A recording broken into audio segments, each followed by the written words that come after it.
Já entrou a última pessoa que estava aguardando na sala de espera? Bom dia, pessoal. Bom dia a todos e a todas. Sou o Leonardo Carvalho, presidente do IBDFAN-DF. Sejam todos bem-vindos. Vamos iniciar mais um evento hoje, um bate-papo bem agradável com o Tony Luna, grande colega aí do Direito Sistêmico, tá? Então, para iniciar o nosso evento de hoje, eu passo a palavra para a nossa vice-presidente da Comissão de Direito Sistêmico do IBDFAN-DF, a doutora Kellen. Kellen, está com a palavra. Bom dia a todos, sempre uma gratidão estar aqui com vocês pelo IBDFAN. Agradeço ao Léo pela oportunidade, agradeço ao Antônio por ter atendido tão amorosamente o nosso convite. Agradeço a todos que estão presentes aqui com a gente hoje. A querida Débora, que sempre nos ajuda aqui muito.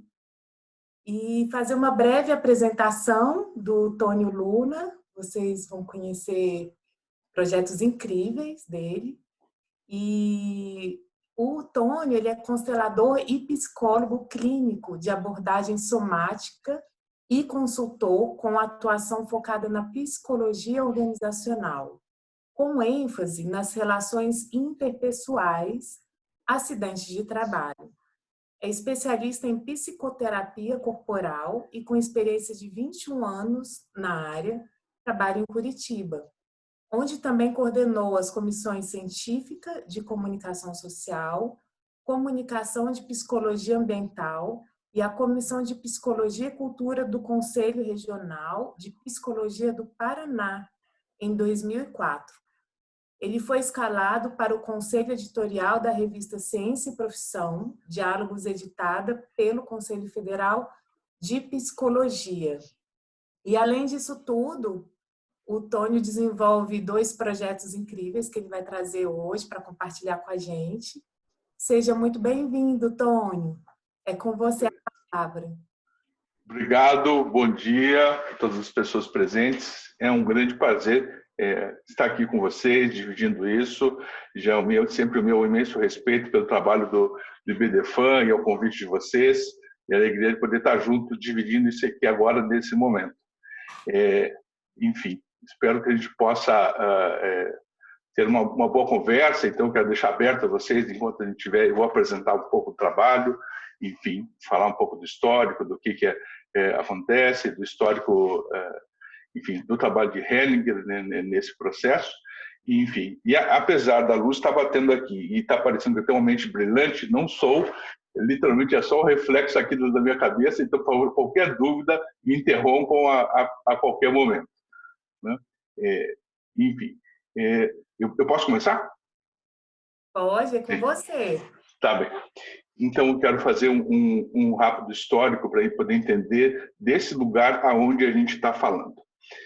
Quando a gente fala em direito sistêmico, primeiro a gente precisa entender o que aconteceu dentro do trabalho das constelações, ou seja, como é que as constelações chegaram ao direito sistêmico. Né?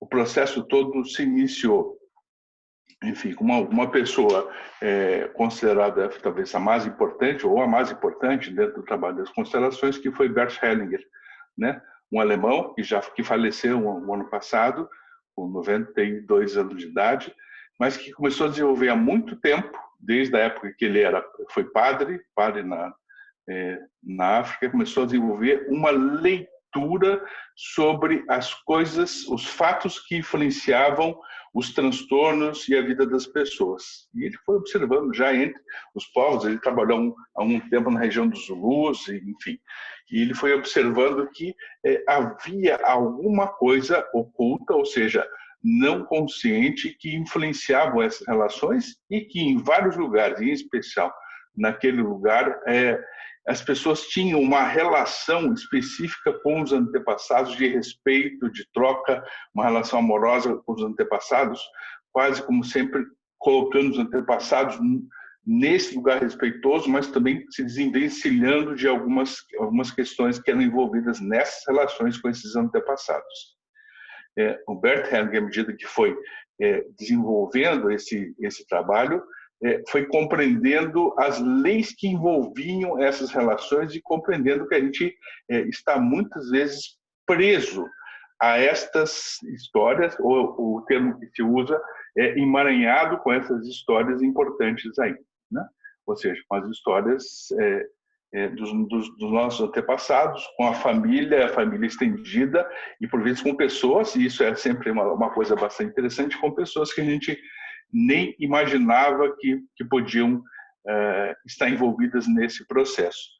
Então, aos poucos foi se desenvolvendo uma compreensão interessante, até que aconteceu isso aqui no Brasil, na cidade de Itabuna, um juiz, que é o Dr. Samit Storch, passou a observar essas relações, e entender que as relações de direito e as relações de poder, as relações parentais, as relações de casal, também estavam influenciadas nisso, e que quando a gente olhasse para isso, que era uma compreensão sobre a ideia de direito, a gente precisaria compreender que outros fatores, e não só aquilo que se apresentava visualmente naquele momento, mas que outros fatores também estavam influenciando nisso, e que só uma resolução, o termo que ele mesmo, só uma canetada era pouco efetiva para se produzir justiça no sentido mais amplo, e passou a desenvolver essa ideia de direito sistêmico.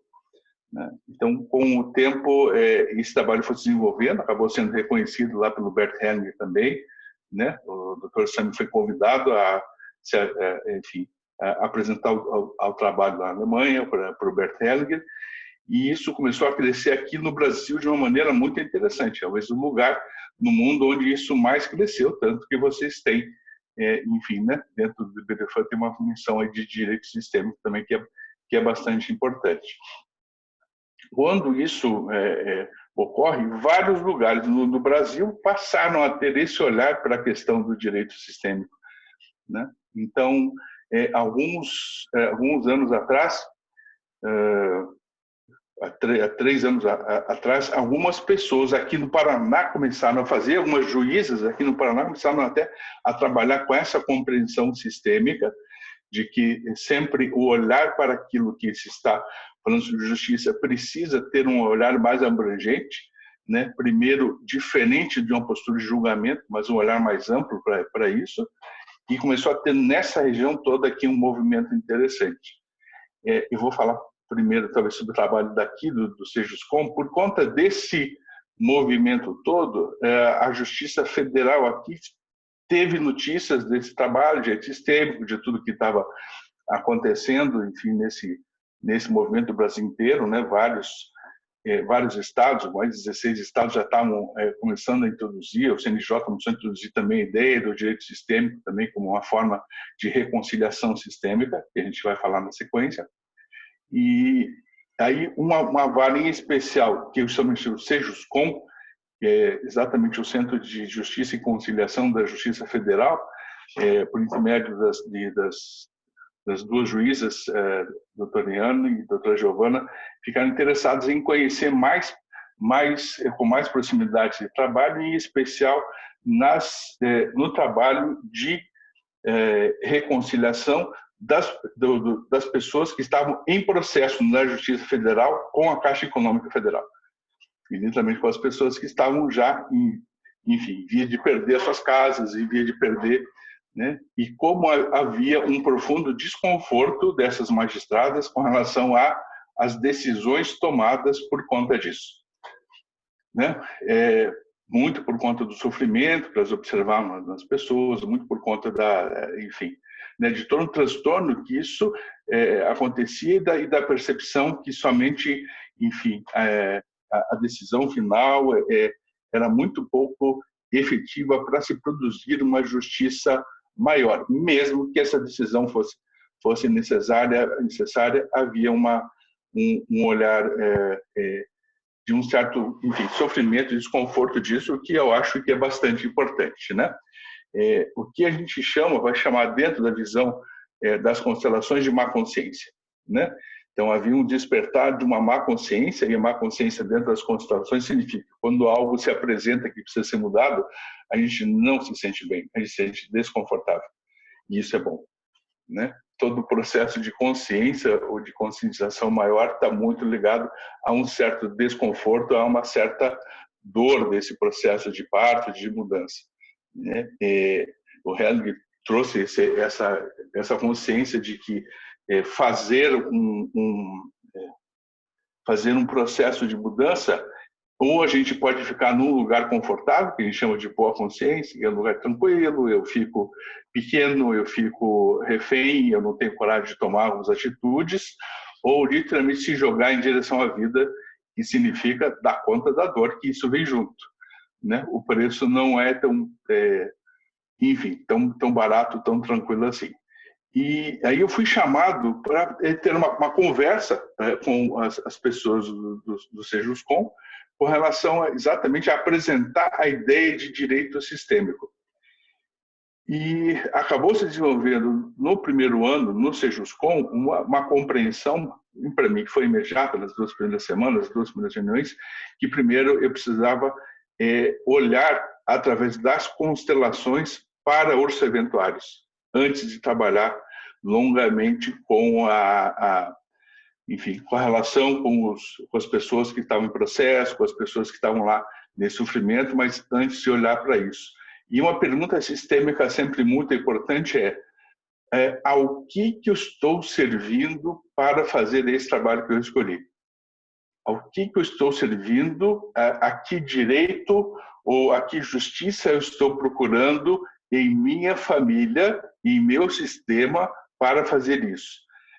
Enquanto eu não tiver a liberdade de não tentar dar justiça a alguma coisa em minha família que aconteceu, dizer eu vou devolver isso e tomar a vida assim como é, às vezes esse sofrimento que vem na relação com as outras pessoas indica um certo aprisionamento à história pessoal, né? E isso é uma coisa imensamente interessante. Então, com todos os eventuários, com as juízas que se mostraram imensamente dispostas a esse trabalho, a gente olhou durante um ano sem tratar das questões lá do Sejuscom, com a Caixa Econômica, inclusive com os advogados da Caixa Econômica participantes, com os voluntários que trabalham como mediadores dentro do processo, enfim, com as juízas, com os eventuários. A gente trabalhou durante um bom tempo, durante um ano, essas relações internas, até que houvesse uma compreensão maior de por que cada um estava naquele lugar, naquele momento, para poder decidir mesmo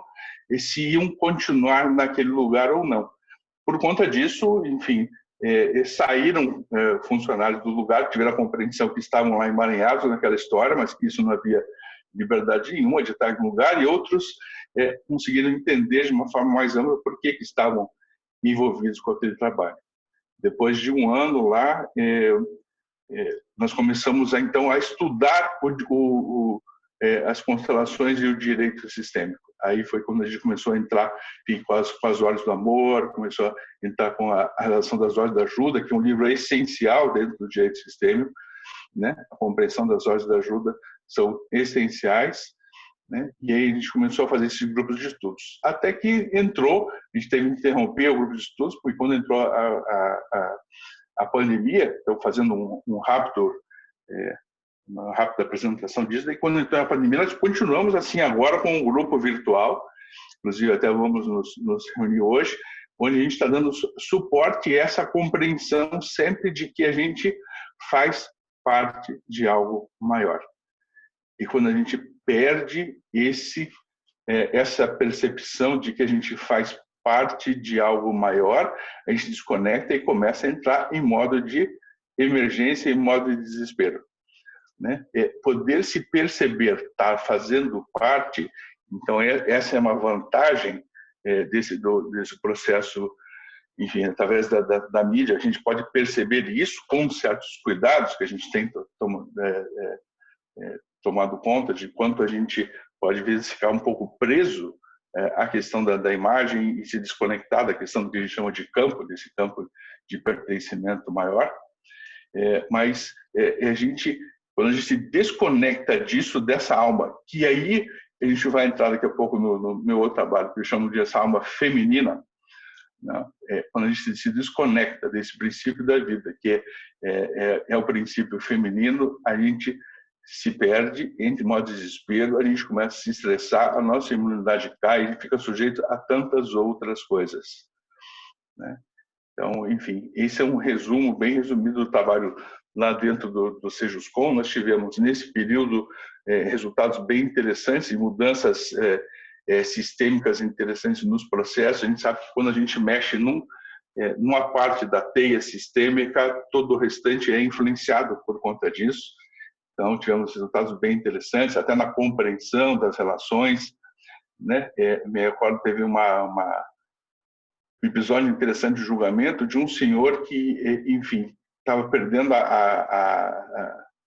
a casa dele, literalmente para o sistema. A esposa dele estava internada no hospital e estava muito mal. Ele era aposentado, era um policial aposentado.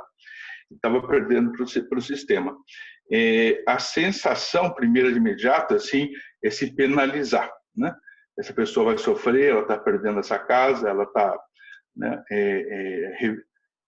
enfim, entrando num processo, vai precisar alugar, vai precisar gastar com outras coisas e tal. Essa é uma sensação imediata e esta é uma sensação muito infantilizadora e tirando a responsabilidade da pessoa, né? É uma forma pequena de olhar para alguém, é uma forma de tirar a potência da alma de uma pessoa, colocando ela neste pequeno lugar, né? E aí a compreensão e até a forma de disposição na mesa da audiência, né? Eu fiz sugestões de alteração na disposição, sempre colocando, e isso foi algo interessante que aconteceu, eu sempre sugeri que na sequência de hierarquia a justiça fosse a última, ou fosse a hierarquia menor desse lugar, porque a hierarquia serve, a justiça serve a esse lugar, né? E a justiça aceitar entrar nesse lugar, como eu estou servindo ao maior, não sou eu que estou fornecendo isso. Ele colocava sempre no primeiro lugar a Caixa Econômica, né, nesse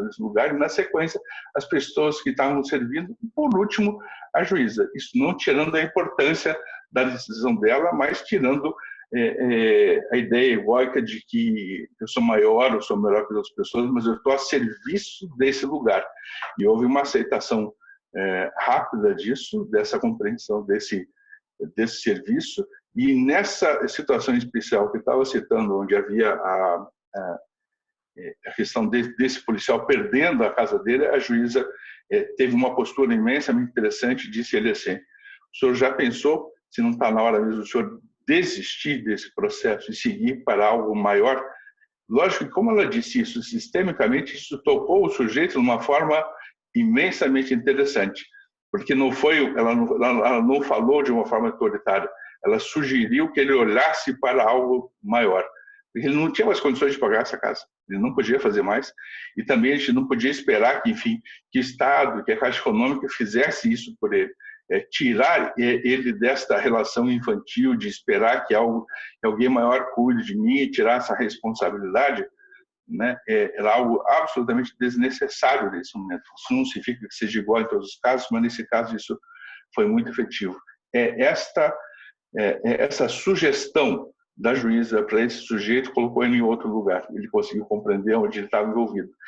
É bem importante a gente entender que muitas vezes no direito sistêmico não se tem a necessidade de constelar, né? Para a gente não confundir as duas coisas, né? Só a relação de postura da relação das pessoas dentro de uma audiência, a forma de postura, essa compreensão, sem tensão, sem medo, sem julgamento, e como diz, enfim, a Sophie Hennig, até sem amor, né? Ou seja, sem esse amor que diminui os outros, mas de uma forma mais ampliada, né?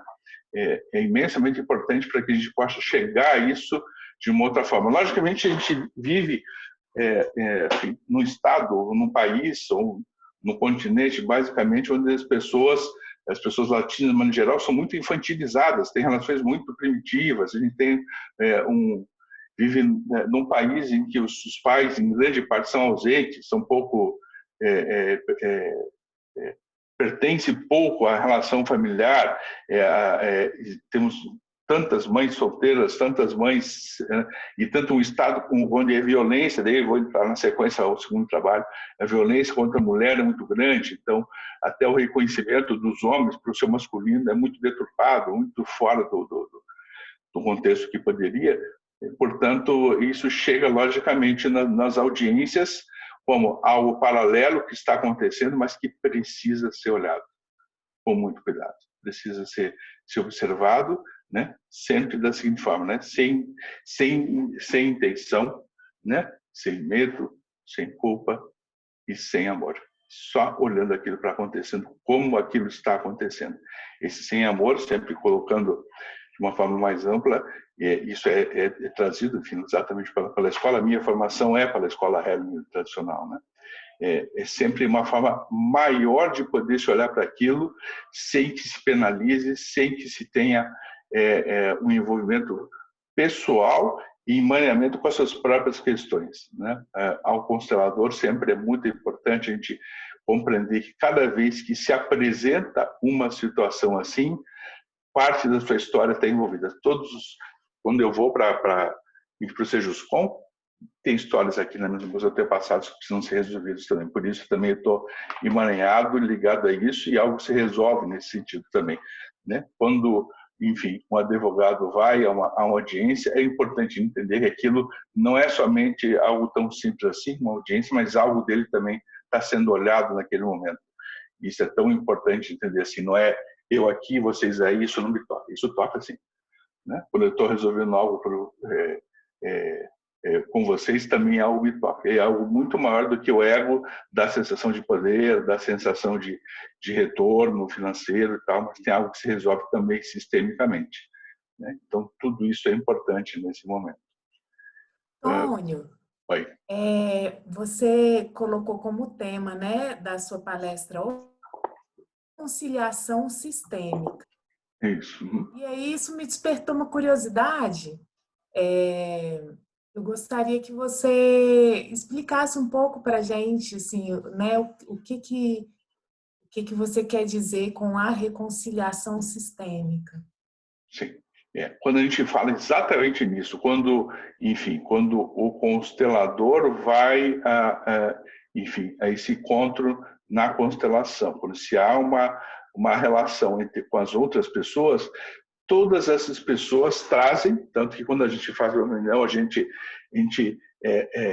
imagina todos esses nossos antepassados, desculpe, toda a nossa família estendida presente naquela reunião. E quando temos 5 pessoas envolvidas, a gente tem, na realidade, centenas de pessoas envolvidas exatamente naquele momento, vários sistemas que estão presentes naquele momento. Quando a gente entende isso, a gente forma esse sistema maior, esta reconciliação com o nosso sistema anterior permite que a gente possa entrar em conciliação com esse novo sistema que apresenta. Então, a ideia de reconciliação sistêmica significa, quando eu venho para cá, eu não venho sozinho, né? Eu, quando estou aqui junto a vocês, mesmo em ambiente virtual, todo o meu sistema está sentado aqui na plateia atrás de mim, dizendo o que esse cara vai resolver para nós aí agora, né? O que está se olhando, ou o que ele vai devolver, que essa é uma questão importante também, né? Que destino ele vai nos devolver para que a gente descanse em paz também, né? Então, isso é atitude de reconciliação sistêmica.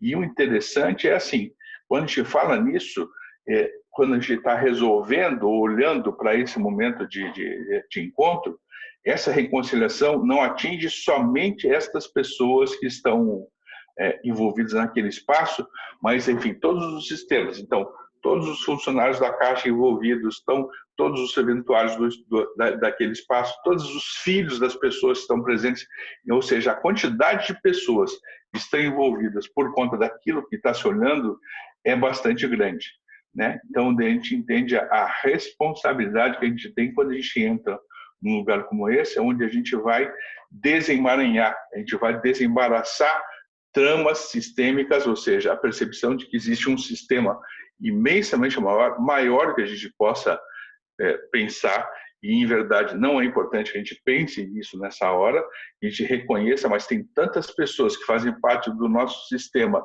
familiar que a gente nem sabe que existiram, tem pessoas que morreram, que foram excluídas, que foram deixadas para trás que a gente nem sabe, mas isso então todo é um grande sistema que junta com tudo isso, né? Quando a gente chega a uma boa solução, há uma festa de centenas ou milhares de pessoas que comemoram isso naquela hora, e é bastante emocionante quando isso acontece, né? Então, há uma relação muito interessante. A gente já lidou lá enfim, no Sejuscom com coisas graves, com crimes graves, com coisas que aconteciam em algum lugar que a gente pode olhar sistemicamente para isso de uma forma bastante interessante, mesmo não indo no lugar, não estando no lugar. A gente teve algumas soluções bastante importantes também.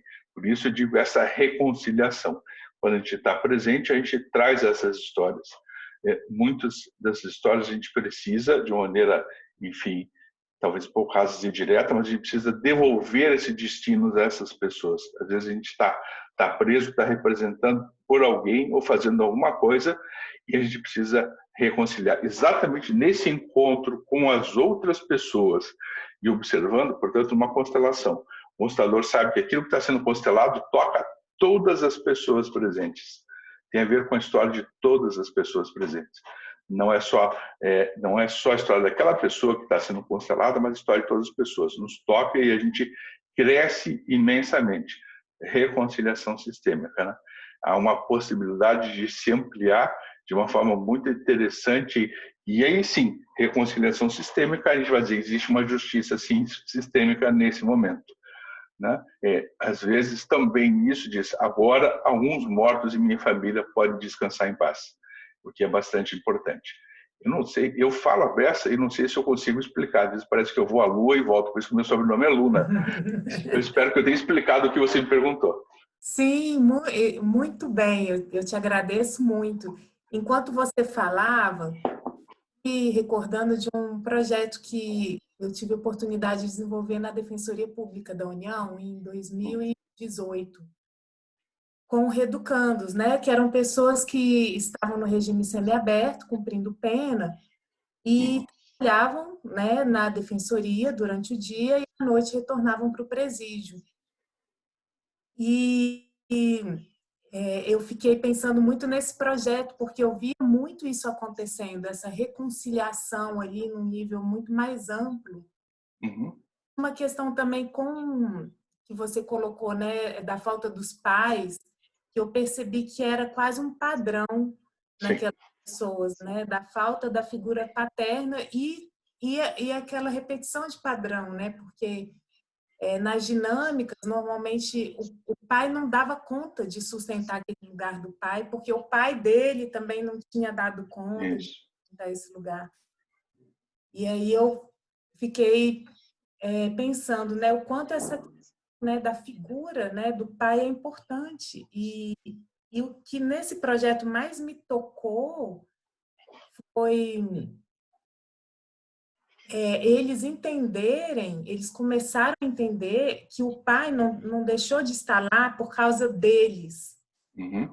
Porque tinham questões anteriores, que eles não tinham condições de sustentar aquele lugar. Eu percebi que essa, assim, foi a grande chave ali que a gente conseguiu olhar, sabe, durante o projeto. Então, enquanto você falava, eu fiquei me recordando, né, dessa reconciliação sistêmica, que é bem isso mesmo. Muito grata pelas explicações. E eu acho que aí tem uma questão importante, obrigado pelas suas colocações aí também. Tem uma questão importante que é assim, também é dentro do sistema familiar. Eu vou pegar quando a gente fala do pai, né? Quando um homem nasce, ele está ali ligado à mãe. E dessa mãe, e o Hellinger fala isso de uma forma tão potente que a gente demora muito tempo para poder compreender, o que ela fez por este filho foi o suficiente. Então, ela já deu a ele o suficiente. Mas, se esta mãe, a função dessa mãe em algum momento, se tornar desnecessária, ela precisa se tornar desnecessária. E aí, então, ela diz, meu filho, este é o seu pai. Não importa se ele é bandido, se ele é isso, se ele é aquilo, este é o seu pai, ele pode olhar para o pai. Se a mãe não permite esse olhar, esse menino fica ligado essencialmente à figura da mãe. Ele fica entrando em contato e projetando na mãe, e a gente vai encontrar em tantos homens tão infantis assim, projetando na mãe em todas as relações com as outras mulheres, sempre com uma relação de objeto. Essa mãe, ela me nutre, ela me dá tudo, se eu não quero mais, está tudo bem, eu vou embora. Né? Essa é uma relação objetal importante. E o que os homens buscam em nessas mulheres, porque quando esse menino nasce, ele tem uma relação de projeção de algo que é essencial ao homem, mas ele projeta na mãe, porque no começo isso é assim, a mãe que transmite a ele. Ele projeta nessa mãe o feminino que ele precisa ter. Nenhum homem se torna homem se não perceber o princípio feminino dentro dele mesmo, né? O homem só vai se tornar homem, vai entender que existem questões inconscientes, profundas, intuitivas, tem outras percepções, se não perceber isso. E se ele ainda acha que isso é da mãe, ele vai exigir isso de todas as outras mulheres. Você tem que me dar esse feminino, você tem que me dar, você é um objeto. Ele não percebe que aquilo já está dentro dele, né? Quando a mãe, enfim, abdica desse lugar, dizer, eu vou cuidar de você, você é meu, você não dá conta da vida, você não tem pai, você não faz isso. Quando a mãe não apresenta, ele vai ficar preso a esse lugar. Quando a mãe consegue dolorosamente dar a este filho essa liberdade, ou seja, ele pode olhar para o pai, ele saber que tem um pai, e esse pai que a gente fala é o pai biológico, né? Literalmente, que ele possa olhar e teve isso, ou se está presente, não está mais presente, mas que ele teve esse pai, ele se liberta desta relação com a mãe e pode interiorizar esse feminino que é essencial a ele. E aí pode se tornar um homem de verdade e não mais um menino que fique dependente disso, né? A gente vive numa sociedade de homens infantilizados, esperando que as mulheres façam tudo para eles, né? De boca aberta, dizendo assim, né? E indignados quando a mulher não faz. Isso é uma coisa interessante, né? Se a gente vai procurar os reeducandos, eles são todos muito indignados. Não, a vida não me deu o que eu tinha que dar, eu vou conseguir isso mesmo, não estou nem com a lei, a ordem está ligada à figura paterna, né? Eu preciso mais e não estou nem aí, né? E aí, enfim, a morte sai de ser companheira e passa à frente, porque eles não estão mais muito preocupados se vão viver ou se vão morrer. Eu trabalhei alguns anos com esses meninos aí também, né? Não estão muito preocupados, a vida não tem tanta importância. Eles só querem que alguém faça alguma coisa por eles. Se isso não fizer, eles roubam, eles vão lá e tiram o dinheiro da carteira da mãe, né? Então, eles estão ligados a isso, só que daí, sistemicamente, sempre parece a mãe é a pobre vítima da história, né? E de novo, sempre essa vitimização é algo super preocupante. Eu me recordo de um projeto aqui em Curitiba que eu trabalhava exatamente com menores, moradores de um espaço chamado Projeto Esperança, onde abrigava usuários de drogas que moravam na rua e passavam um tempo lá, enfim, desintoxicando, e voltavam para a rua num projeto voluntário.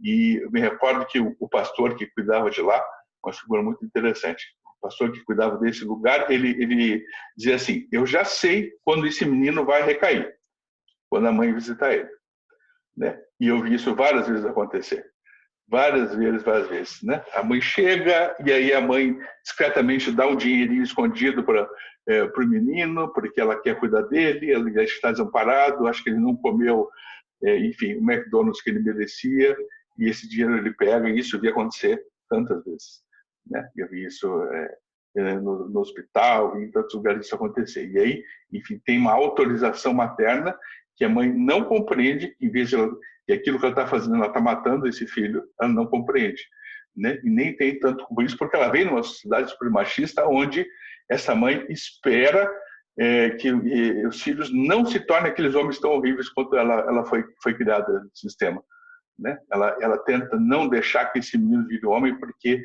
virar homem parece para ela historicamente e daí sistemicamente, enfim, se a gente pensa, né, num país com tanta injustiça. Bert Hellinger disse uma coisa muito importante: o Brasil se iniciou com caravelas cheias de homens sem suas mulheres, né? A cultura do estupro e do abuso já está desde a fundação da história do nosso país. Isso continua se repetindo agora, nesse momento de pandemia, isso também virou uma pandemia, né? A quantidade de violência e tal.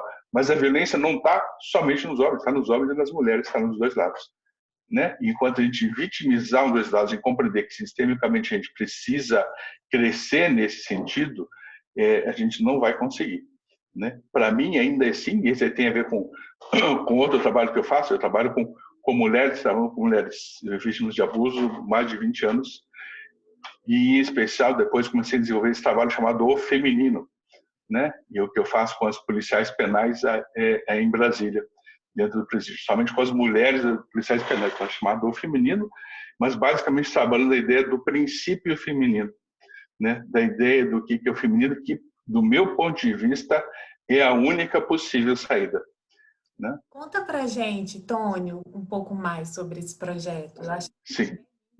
eu li alguma coisa, né? Uhum. Pouca coisa antes da entrevista, e eu achei incrível, e, inclusive assim a sua iniciativa, né? A partir de um masculino trazendo esse olhar, eu achei muito lindo, assim, muito belo, muito integrado, né? Então eu queria que você contasse um pouquinho mais para a gente sobre esse projeto. Claro. Então, quando a gente se envolve no projeto como esse, ou seja, já há 20 e poucos anos, como eu já tenho trabalhado, sempre trabalhei com mulheres vítimas de abuso, e eu achei super interessante o que acontecia quando essas mulheres conseguiam vencer esse trabalho de abuso. Esse não é o trabalho que eu faço com as policiais penais, mas quando conseguem vencer a potência e o lugar e a modificação sistêmica que acontecia, isso sempre me chamou. Eu sou psicoterapeuta de abordagem somática corporal, mas eu olhava sistemicamente para essa questão e vi mudanças imensamente importantes, né? Eu me recordo uma vez que dentro de um grupo tinham 5 ou 6 mulheres, todas vítimas de abuso, e a gente tinha chegado a um lugar interessante sistemicamente, onde essas mulheres estavam mais conectadas. Eu saí para ir ao banheiro, na hora que eu voltei e olhei todas aquelas mulheres mais conectadas ao feminino, eu dei 2 passos atrás, de tão potente aquilo que eu tinha visto naquela sala na hora, de tão vivo, de tão verdadeiro, né? Logicamente que acontece isso, o que acontece com o homem quando vê esse feminino, ele se sente mais homem, né? Isso me colocou num outro lugar melhor. E mais homem não é machista, não é sexual, é mais homem, é uma outra coisa. Mas não é disso que a gente está falando hoje aqui, né? Mas, enfim, quando eu pude fazer isso, eu também, logicamente, quando eu entrei para o campo das constelações, tem uns 15 anos mais ou menos, que eu comecei a olhar para as constelações, depois eu confesso a vocês que a primeira vez que eu fui assistir uma constelação, eu achei uma viagem na maionese incrível. Falei, gente, isso aqui é tudo uma cena, isso aqui é tudo... Eu fiquei muito... Eu era presidente da comissão científica do Conselho de Psicologia, então eu tinha um ceticismo com todas as coisas incrível. E aos poucos fui aceitando no coração até encontrar uma pessoa importante para mim, que foi uma amiga que trabalhava, que era a Tereza, com quem eu fiz minha primeira formação, e foi olhando para as constelações e compreendendo isso de uma outra forma, e hoje em dia, enfim, é uma paixão de vida. E aí eu comecei a desenvolver e compreender, à medida que eu fui constelando, das mulheres da minha família que não foram reconhecidas e do sofrimento que elas tinham aí também, né? Então eu também estava nesse trabalho, quando eu escolhi esse trabalho, entendi que sistemicamente também tinha algo e no meu sistema que precisava se reconciliar, né? E tinha uma pessoa em especial, que a pessoa que estava mais escondida no meu sistema, que era a minha avó paterna, né? Enfim, que eu não tinha nem conhecido, enfim, isso me fazia mover nesse sentido, com a liberdade de poder devolver a elas o destino. Eu resolvi seguir em frente para esse trabalho e comecei a fazer aqui em Curitiba, desculpe, onde eu moro, comecei a fazer um trabalho com mulheres, com um professor, sendo um trabalho voluntário por um tempo, depois, enfim, ele passou a ser meio voluntário, meio não, comecei a fazer workshops aqui, frequentes aqui em Curitiba. Conversando com uma colega daí de Brasília, que é a Daniela Migliari, ela me convidou para fazer esse workshop aí em Brasília, mas o workshop aberto, não? Quando aconteceu esse convite, eu aceitei de pronto, né? Eu até já tinha um lugar onde muito eu gostaria de visitar, que é um spa, um lugar de um amigo meu aí em Brasília, e resolvi fazer lá. Surgiu um empecilho e esse convite precisou ser desfeito quando já estava com, enfim, lugar marcado, com passagem. Teve um episódio técnico que surgiu como empecilho. E a gente foi sugerido desmarcar. Eu parei, dei um tempo para pensar e fiz a seguinte decisão: eu vou fazer esse workshop. Não tem importância se eu tiver que pagar, se tiver 2 pessoas, eu vou fazer e decidir fazer esse workshop. O Bert Helling disse uma coisa importante: os homens permanecem. E eu falei, eu vou fazer isso. Não interessa se eu ficar sozinho na sala, tiver 2 pessoas ou 5 pessoas, eu vou fazer esse workshop, né? Quando eu tomei essa decisão, enfim, ouvindo o que minha alma tinha a dizer por isso, eu fui a Brasília. E, enfim, por conta disso, algumas pessoas foram convidadas para poder fazer parte desse workshop. Ou seja, eu decidi fazer isso, entendi que eu estava a serviço, isso é importante entender, eu estava a serviço de uma coisa maior, né?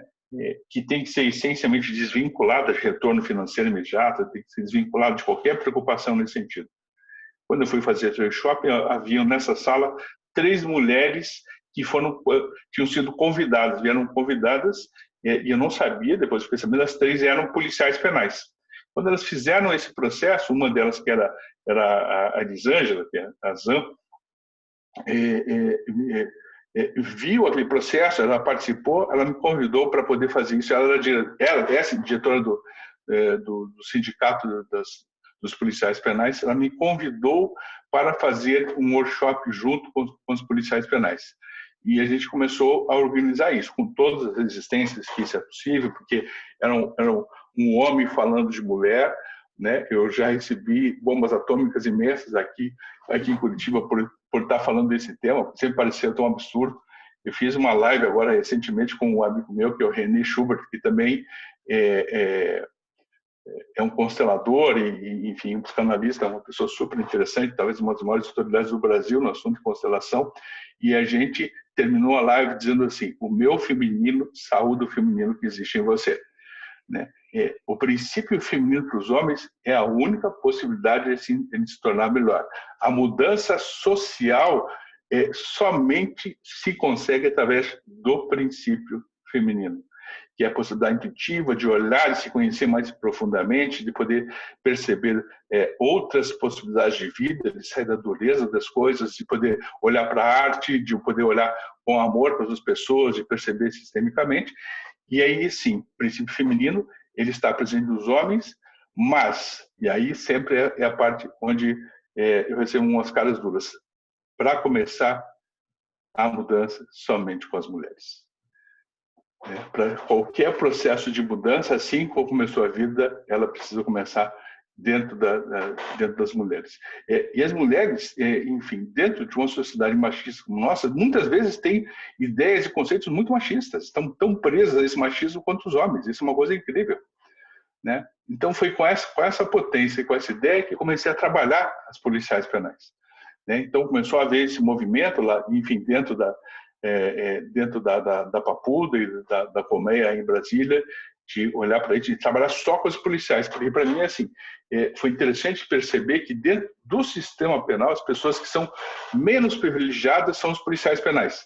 Eles têm menos assistência que os internos, inclusive, né? E dentro de um sistema, sempre a parte que é mais penalizada, ou seja, se os policiais são mais penalizados, os menos reconhecidos, os mais escolhidos são as mulheres, né? Então isso me fez compreender que valia muito a pena poder trabalhar com essas mulheres que estavam excluídas nesse momento, né? E aí os processos de mudança interno que foram acontecendo, com todas as resistências, é claro que foram acontecendo nesse processo, foram muito intensas. Tão intensas que teve um episódio o ano passado, já falei que eu falo demais, viu? Você me interrompa se precisar. Mas teve um episódio. E é engraçado que eu começo com a sensação que não tenho nada a dizer, e daqui a pouco isso começa a sair, que é uma beleza, né? E, enfim, teve um episódio onde eu estava fazendo uma palestra lá dentro da escola penitenciária, dentro do pavilhão, lá na Papuda, eu estava fazendo essa palestra. E, no fundo, estavam centrados 3 agentes da DIPOI, que é a divisão dentro dos presídios que trabalha com escolta de presos, com as revoltas dentro. São pessoas que estão armadas até os dentes. Estavam 3 sentados, todos lá com carabina, com todas aquelas coisas, sentados no fundo e assistindo pacientemente. Quando eu terminei a palestra, que era sobre o workshop, o feminino, um deles, que era um cara que devia ter uns 5 metros mais alto do que eu, levantou e disse assim: eu poderia falar uma coisa, podia fazer um depoimento? Eu falei: é claro, esse cara vai falar que eu falei alguma besteira aqui agora. Ele levantou e disse assim: eu queria dizer que é muito difícil ser homem num lugar tão machista quanto esse. Né? Aquilo me fez eu tenho até uma foto que está publicada no Instagram junto com isso, num estado de felicidade que eu entrei naquele momento, pela compreensão de que eu menos imaginava naquele momento que um sujeito, entre aspas, que seria exatamente o protótipo do machista machão, é alguém que se coloca sem perder a sua força, reconhecer isso que estava em volta e olhar isso sem pena dele mesmo, se colocando e observando em volta. O trabalho que começou com as mulheres começou a se espalhar pelos homens também, e eu tenho a vida que eu estava visitando alguns presídios, uma vez até quando eu estava entrando na colmeia, o sujeito que estava na porta perguntou: quando é que o senhor vai fazer o chá para a gente também? Né? Começou a ter outros interesses, mas para mim é sempre assim, começa pelo trabalho das mulheres. Esse trabalho de permissão, se tem uma coisa que é feminina, literalmente, é a palavra permissão. Né? A permissão para a vida, a permissão para tudo poder acontecer, começa nesta relação. Né? Eu já trabalhei aqui, enfim, fui consultor pelo Conselho de Psicologia da Comissão de Implantação da Lei Maria da Penha aqui, tenho trabalhado bastante nesse tempo.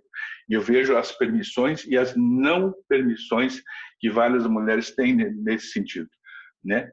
De abrir mão de uma visão menor sobre a questão de direito e de uma compreensão sistêmica do que isso que pode mudar.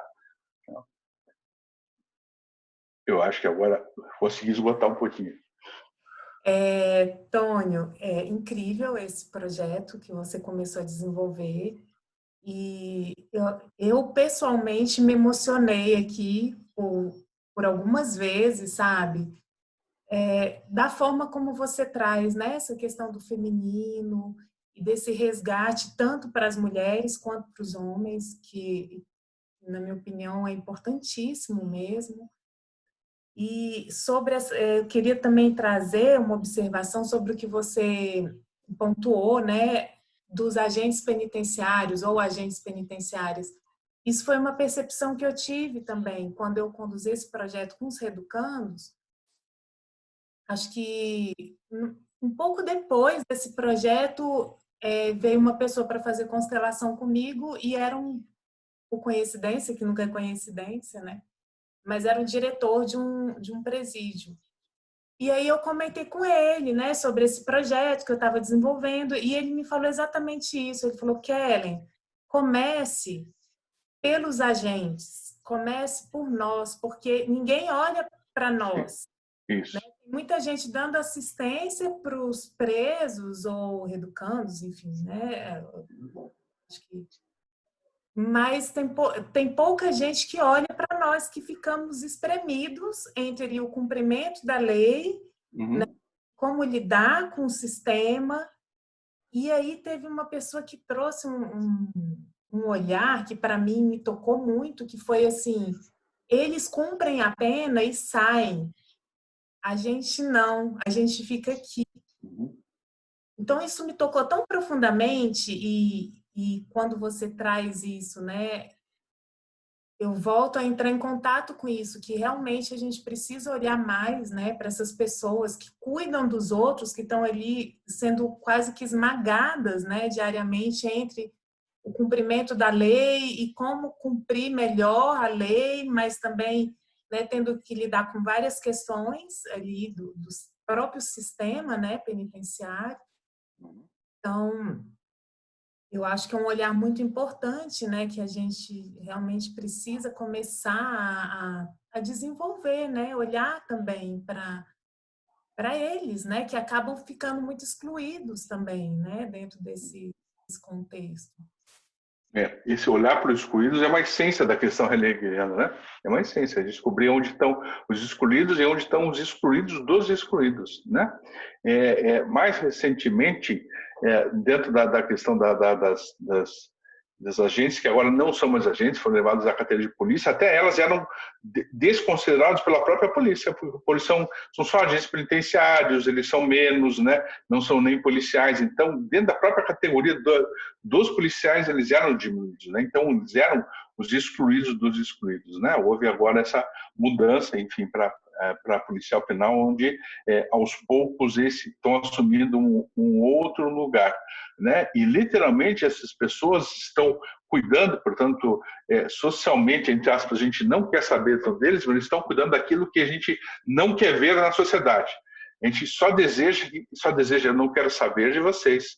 Vocês estão escondendo aquilo que está, isso que é, entre aspas, o dejeto da sociedade, aquilo que a gente está excluindo, aquilo que a gente não quer saber, né? Então, a gente não quer saber nem das pessoas e muito menos de vocês, né? Muito menos de vocês. Vocês estão aí e estão envolvidos, ou às vezes vocês são criminosos também, porque vocês levam celulares para dentro e vocês levam... Então, existe toda uma exclusão imensa dessas pessoas. Elas são os excluídos dos excluídos, né?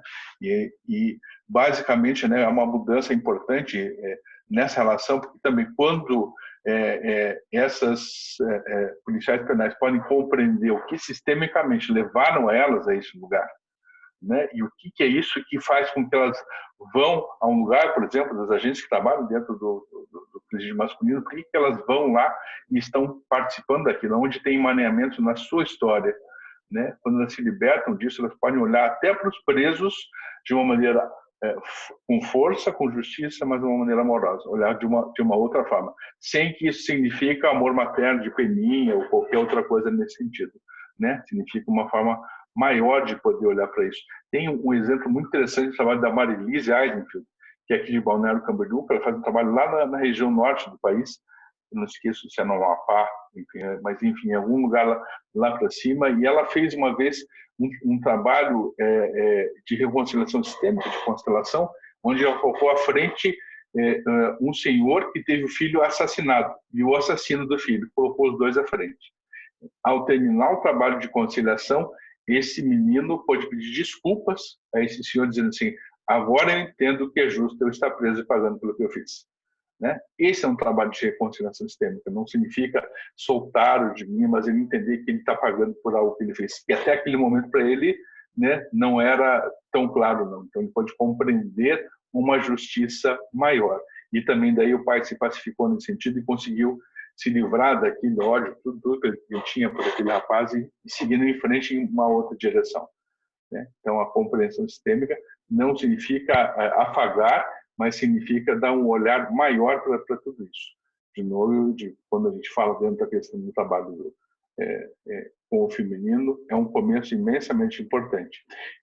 Já nos últimos workshops, já tiveram pessoas da Polícia Militar, já teve gente da Polícia Civil, teve gente enfim, que trabalha dentro com trabalho com jovens, enfim, já tem várias outras pessoas que têm trabalhado trabalho com jovens, com as mulheres jovens é muito difícil, em especial por conta da violência que existe naqueles lugares, né? São pessoas muito excluídas dos seus sistemas também. Enfim, já começaram a vir participar desse processo. Então, primeiramente, eu já convido a vocês antecipadamente, porque eu acho que a gente só vai ter enfim, próximo workshop só em março do ano que vem, abril do ano que vem, a gente vai demorar um tempo, né, por conta de tudo que está acontecendo nesse momento, né, a virem conhecer esse trabalho que deve acontecer, a gente avisa vocês, deve acontecer nesse período aí. Né? Se março ou abril do ano que vem, eu espero que a gente consiga retornar esse processo presencial aí também. Ok, Tônio. Você gostaria de trazer mais alguma coisa, compartilhar mais alguma coisa hoje com a gente? Gente, estou falando quase uma hora sem parar aqui. Eu penso se já não estou falando demais aqui. Mas eu acho que como provocação principal, né, é sempre simplificar de uma maneira maior. Né? Entender assim, ok, eu estou aqui só, ou por exemplo, eu estou nisso aqui somente para poder ver um cara falar muito, ou tem algo que me implica nesse momento para falar. O quanto é que quando se fala sobre o feminino, o princípio, por que eu estou aqui? O que é isso? Aonde isso me toca? Aonde isso tem a ver com a minha família? O que é isso, né? Esse é um olhar sistêmico para isso, né? Então, enfim, eu gosto de usar o termo, eu não gosto de fazer palestra, eu gosto de provocar as pessoas a pensarem, mesmo que isso cause algum tipo de desconforto, né? Mas exatamente isso que a gente olha, eu provoco o quê? E se isso está provocando, o que é que sistemicamente tem a ver comigo? Isso dá um imenso sentido, né? De poder fazer com que as pessoas possam, enfim, pensar, sentir e se implicar de uma maneira sistêmica maior, e poder construir aos poucos um mundo maior, poder crescer aos poucos um sentido maior para a vida e fazer com que instantes desse, eu escrevi há uns anos atrás uma peça de teatro que ela termina dizendo assim, e o fugaz instante de plenitude que dá sentido à vida. Às vezes, um pequeno contato, um pequeno olhar, uma pequena toca nos enche de sentido, nos dá outras, né, nos dá outras possibilidades, vamos ampliar e nos dá um suporte para que a gente possa conseguir. Nesse momento de pandemia, isso ainda é mais essencial. Essa frase é de uma terapeuta chamada Ellen Zink, que eu coloquei dentro dessa peça de teatro. E, enfim, né, poder olhar para esse princípio feminino. Tem textos belíssimos na internet que falam sobre o princípio feminino para os homens também, né? Que basicamente é o X da violência, mas é também como toda a nossa sociedade se sustenta. A forma de consumo, a forma de poder pensar, tudo se sustenta exatamente pela falta desse princípio feminino, ou seja, algo que vai demorar muito tempo para poder mudar, mas a cada encontro que a gente faz isso, a gente se fortalece nesse tipo de troca. A cada encontro que a gente fica presente com as outras pessoas, algo na gente muda, né? Sempre os outros são uma lembrança naquilo que eu tenho e naquilo que falta em mim. Portanto, vale muito a pena essa relação e essa implicação e essa reconciliação com o sistema, nesse momento agora, com o sistema de todas essas pessoas presentes. Gratidão imensa, Tony, por tudo que você trouxe. Algumas pessoas estão aqui compartilhando que não conseguem nem perguntar, só tem a agradecer, porque foram muitas informações importantes aqui compartilhadas.